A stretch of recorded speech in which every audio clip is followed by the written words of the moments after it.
ముస్లిములు ఉగ్రవాదులు, తీవ్రవాదులు అన్నటువంటి యొక్క మాటను ఈ మీడియా సంస్థలు, కొంతమంది మతోన్మాదులు పెచ్చరిల్లిపోతున్నారు. ఈ మధ్య కాలంలో ఏ గురువు వీడియో యూట్యూబ్ లో పెట్టినా ఆ వీడియో కింద కామెంట్లో ముస్లింలంతా ఉగ్రవాదులు, తీవ్రవాదులు, అలా ఇలా అని భయంకరమైనటువంటి, ఎంత బాధేస్తుందంటే ఈ మాటలు విని అంత బాధేస్తుంది సోదరులారా.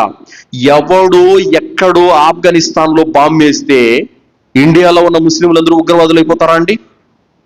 ఎవడో ఎక్కడో పాకిస్తాన్ లో బాంబు వేస్తే అది వాడు తప్పు, కానీ అది ఇస్లాం తప్పు ఎందుకు అవుతుంది? ముస్లింల తప్పు ఎందుకు అవుతుందండి?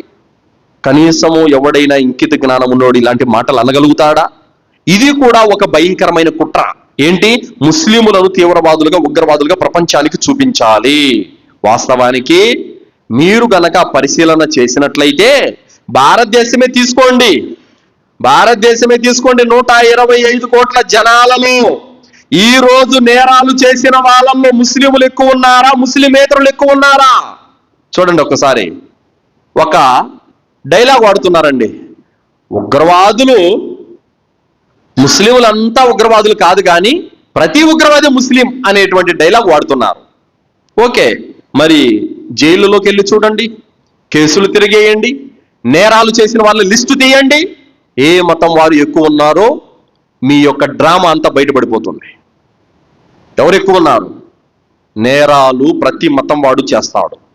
తప్పులు, పాపాలు మతానికి సంబంధం లేదు. దానికి మతానికి ముడిపెట్టి ఉగ్రవాదులు, తీవ్రవాదులు అన్నటువంటి మాటలు కల్పించడం ఇది భయంకరమైనటువంటి నింద తప్ప మరేమీ కాదు సోదరులారా. ఉగ్రవాదం అనేది ఎప్పుడో మొదలయ్యింది. ఎప్పుడైతే మీరు అధములు, నీచులని చెప్పేసి కొన్ని కులాల వారిని ఎప్పుడైతే ఊరికి అవతల పెట్టారో అప్పుడు మొదలైంది ఉగ్రవాదం. ఎప్పుడైతే తమ తోటల్లోకి పనికొచ్చిన వాళ్ళకే కాలే సంగటి చేతిలో పెట్టి నీళ్లు కూడా గ్లాసులో ఇవ్వకుండా చేతిలో పోసారు చూశారు, అప్పుడు మొదలైంది ఉగ్రవాదం. స్త్రీల యొక్క మర్మ స్థానాలను బట్టి పన్నులు విధించారు చూశారు, అప్పుడు మొదలైంది ఉగ్రవాదం. ఎప్పుడైతే తమ మత గ్రంథాలు చదివారని చెప్పేసి నాలుకలు తెగ్గోసారు చూశారో అప్పుడు మొదలైంది ఉగ్రవాదం. తమ బావిలో నీళ్లు తాగారని చెప్పేసి మూత్రం తాపించారు చూశారు, అప్పుడు మొదలైంది ఉగ్రవాదం. ఎవరో ఎక్కడో బాంబు వేస్తే ముస్లింలందరూ ఉగ్రవాదులు అయిపోతారా? ఎప్పుడో మొదలైంది అది చేసిన వారికి ఒక మతం అంటూ, ఒక కులం అంటూ లేదు.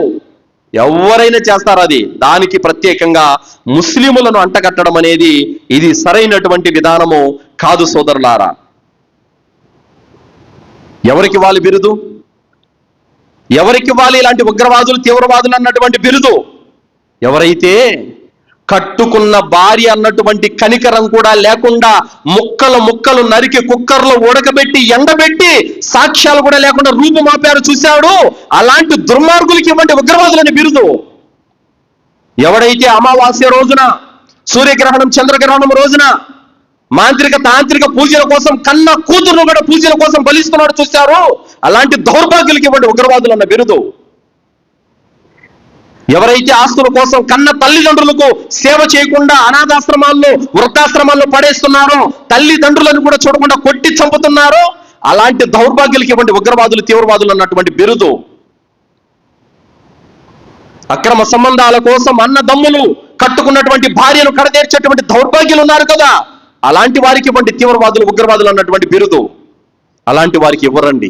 ఎందుకంటే దీనికి ఒక మతం అంటగట్టారు కదా. ఎలా ఉందంటే పెద్దోళ్ళు ఒక సామెత చెప్పారు, మీరు చేస్తే సంసారము, మేము చేస్తే వ్యభిచారం అని. అర్థమైందా? అంటే ఆ నేరం చేసిన వాడు ముస్లిం అయితే ఉగ్రవాది, ముస్లిమేతరుడు అయితే ఉగ్రవాది కాదు. వాడికి బిరుదులు ఏమిస్తారు? వాడు ఎన్ని మడ్డలన్నా చేయని, నడి రోడ్లలో నరకని, వాడు భార్యను ముక్కలు చేయని, ఏమన్నా చేయని, వాడిని ఏమంటారు? దుండగుడు, మానవత్వం లేనివాడు, చిన్న బిరుదులు ఇస్తారండి. అదే ముస్లిం అనుకో, ఉగ్రవాదులు, టెర్రరిస్టులు, తీవ్రవాదులు, ఈ బిరుదులు. అదేంటి? ముస్లిము చేసింది హత్యే, ఇతను చేసింది కూడా హత్యే. మరి ముస్లిం ఎట్ట ఉగ్రవాది అయ్యాడు, ఇతనెట్ట ఉగ్రవాది కాకుండా పోయాడు? ఇది ఈ మతోన్మాదుల యొక్క నిజ స్వరూపం. దీనికి మోచేతి ఎంగిలి నీళ్లు తాగేటటువంటి మీడియా సంస్థలు కూడా తలలూపి ముస్లిముల మీద కాకి లెక్కలు రాస్తూ ఉంటారు సోదరులారా, తప్పుడు రాతలు రాస్తూ ఉంటారు. సోదరులారా, చరిత్రలో వెనక్కి వెళితే లక్షలాది మంది ప్రాణాలు తీసినటువంటి వారు ముస్లిమేతరులు ఎందరో ఉన్నారు. మరి వాళ్ళను ఉగ్రవాదులు అనడం లేదే? ఈ దేశం కోసం పోరాడినటువంటి మహాత్మా గాంధీని అన్యాయంగా చంపారు. మరి ఆ చంపిన ఉగ్రవాది అనడం లేదే? మన మతం వాడైతే మనం పరాయి మతం వాడైతే ఎన్ని నిందలైనా వేస్తాం. ఎంత దౌర్భాగ్యము, ఎలాంటి హేయమైనటువంటి చర్య ఇది, ఒకసారి ఆలోచించండి. ప్రతి ముస్లిం ఈ వాస్తవాలను ప్రజలకు చెప్పాలి సోదరులారా. వాళ్ళ దగ్గర మీడియా సంస్థ ఉందని, టీవీలు, వార్తాపత్రికలు ఉన్నాయని చెప్పేసి వాళ్ళ ఇష్టం వచ్చినట్టు వాళ్ళు వాగుతుంటే మనం ఊరుకోవాలా? మనం కూడా ధీటుగా సమాధానం ఇవ్వాలి. సత్యాలను, నిజాలను ప్రజలకు చూపించాల్సినటువంటి అవసరం ఎంతైనా ఉంది సోదరులారా. ఇస్లాం ధర్మం మనిషిని చంపడాన్ని అనుమతిస్తుందా? ఏమాత్రం కూడా అనుమతించదు సోదరులారా. సూర్య మాయిదా 32వ ఆయతలో అల్లాహ్ తఆలా అంటున్నాడు, మన్ ఖతల నఫ్సం బిగైరి నఫ్సిన్ ఔ ఫసాదిన్ ఫిల్ అర్ది ఫకఅన్నమా ఖతల అన్నాస జమియా.